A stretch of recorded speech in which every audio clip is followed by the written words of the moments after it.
सरकार चर्चा नहीं कराती।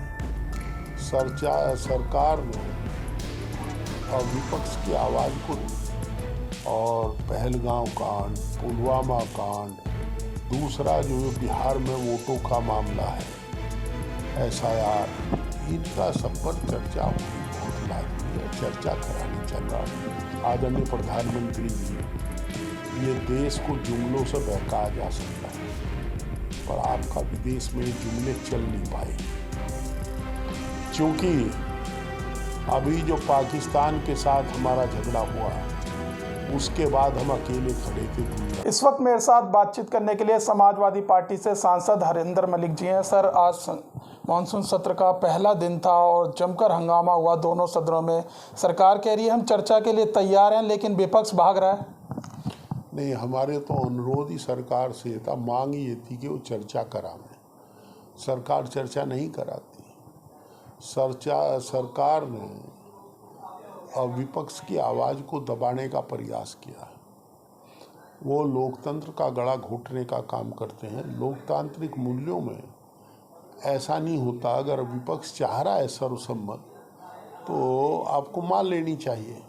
चर्चा होगी तो विषय वस्तु निखर के सामने आएगी। अभी सरकार को बहुत मौका है, उसमें सुधार कर लेंगे। अभी तो 1 साल हुआ पार्लियामेंट को, और चर्चा नहीं होगी तो गलती पे गलती करते चले जाएंगे। तो ये चर्चा तो सरकार के हित में है, चर्चा होनी चाहिए, और अपोजिशन जनता का वकील है। सर, लगातार विपक्ष ने पहलगाम, ऑपरेशन सिंदूर को चर्चा के लिए एजेंडा बनाया था, लेकिन सरकार कह रही है हम इस पर चर्चा कराएंगे। अभी तो अगले हफ्ते उन्होंने समय भी इसके लिए दिया है। नहीं, इससे कोई लाभ नहीं। अब क्या दिक्कत है? चर्चा ये होगी। देखिए, ऑपरेशन सिंदूर और पहलगाम कांड, पुलवामा कांड, दूसरा जो बिहार में वोटों का मामला है, SIR, इनका सब पर चर्चा होनी बहुत लाजमी है। चर्चा करानी चाहिए। इतने हमने तो स्पेशल सेशन की मांग भी की थी। अब जब सेशन चल ही रहा है तो मांग मान लेनी चाहिए, चर्चा करा देनी चाहिए। जितना दिन आज इसमें 2 टॉपिक निपट जाते। आज अगर वो चर्चा करा देते तो 2 टॉपिक निपट जाते। आज राहुल गांधी ने भी कहा कि सरकार के लोगों को बोलने दिया जा रहा है और नेता विपक्ष को बोलने नहीं दिया जा रहा। ये तो सच है, राहुल जी को कोई बोलने नहीं देता, है तो सच्चाई है। क्या प्रेस में ही कहेगा आदमी, और क्या करेगा? तो सर, जिस तरीके से अभी उत्तर प्रदेश में कांवड़ यात्रा चल रही है और ऐसे में कई वीडियो सामने आए हैं जहां पर कांवड़िया जो उत्पात मचा रहे हैं, एक CRPF जवान को ही पीट रहे थे। ऐसे में उत्तर प्रदेश के मुख्यमंत्री भी लगातार विपक्ष पर निशाना साध रहे हैं। अब डिप्टी CM जो है, उनका बयान आया, केशव प्रसाद मौर्य कह रहे हैं कि समाजवादी पार्टी के लोग यात्रा में घुस रहे हैं और वो गड़बड़ कर रहे हैं। उनको समाजवादी पार्टी के लोगों को प्रदेश से निकाल दें, देश निकाला देते। धर्म के मामले में भी पार्टियां आएगी। ये पार्टी पे हिंदू धर्म पे पेटेंट कराना चाहते हैं क्या?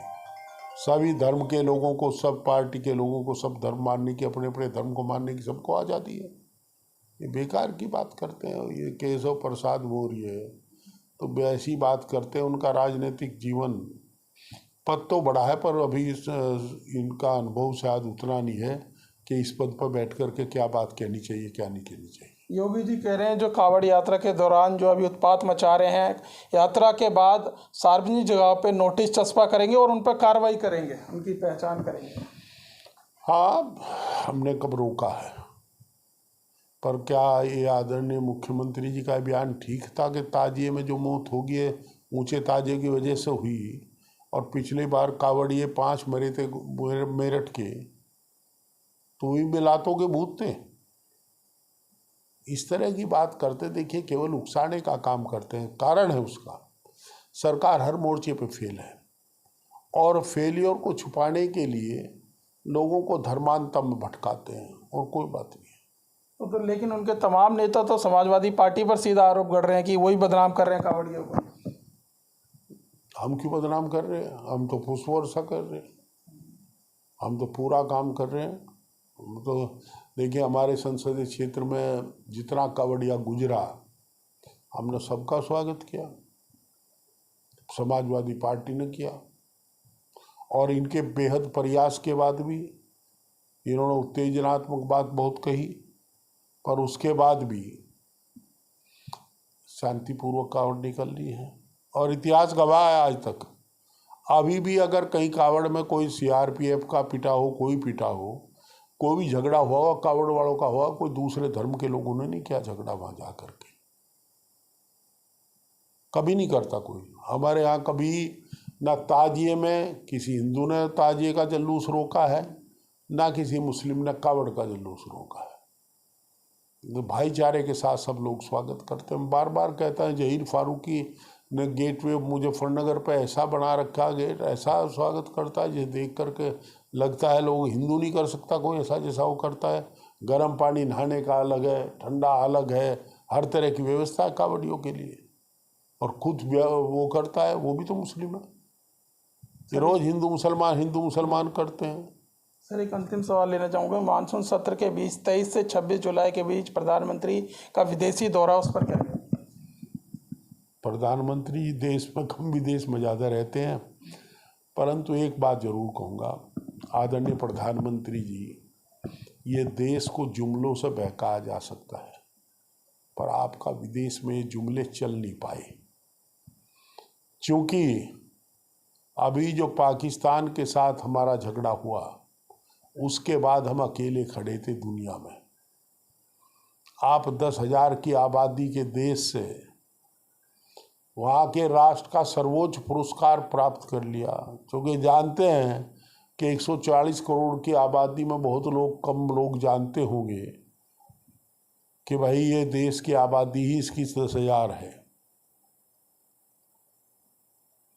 और आप इस तरह के काम कर रहे हैं जिससे मुझे दुनिया में हिंदुस्तान की मजाक बनी है। सारा इन्हें 7 साल बाहर घूमते हुए हो गए, 12 साल, कोई मुल्क नहीं छोड़ा होगा इन्होंने जिसमें घूमे ना हो, और 12 साल घूमने के बाद भी हम अकेले खड़े थे। हमने कुछ खोया है। देखिए अमेरिका तो विशुद्ध व्यापारी देश है। हमने जो हमारा पहला परंपरागत मित्र था रूस, वो खो दिया। उसने पाकिस्तान को 22,000 करोड़ का तत्काल सौदा किया। सब लोग उसके साथ खड़े थे पाकिस्तान के, हमारे साथ कौन खड़ा था? लेकिन कहा यह भी जा रहा है कि फिलहाल अभी ऑपरेशन सिंदूर पर चर्चा नहीं होगी, प्रधानमंत्री जी जब 26 तारीख के बाद आ जाएंगे जब चर्चा होगी। ये तो कोई एक चर्चा वर्चा तो ये कराने की नहीं, उसमें तो कुछ नहीं, चर्चा में भी ये आप टाइम ही नहीं देते। जो मुद्दे अपोजिशन के उठाने के उसे सत्ता को क्यों समझ देते, हमें दीजिए समय। तो देखिए हमारे साथ बातचीत करने के लिए थे समाजवादी पार्टी से सांसद हरिंदर मलिक। फिलहाल इस वीडियो में बस इतना ही, बाकी खबर देखने के लिए देखते रहिए पॉलिटिशियंस इंडिया न्यूज़। धन्यवाद। अगर आपको हमारा वीडियो अच्छा लगा तो हमारे चैनल को सब्सक्राइब करें, हमारी वीडियो को लाइक करें, शेयर करें, और ऐसे ही देश की तमाम बड़ी खबरों के लिए जुड़े रहें पॉलिटिशियंस इंडिया के साथ।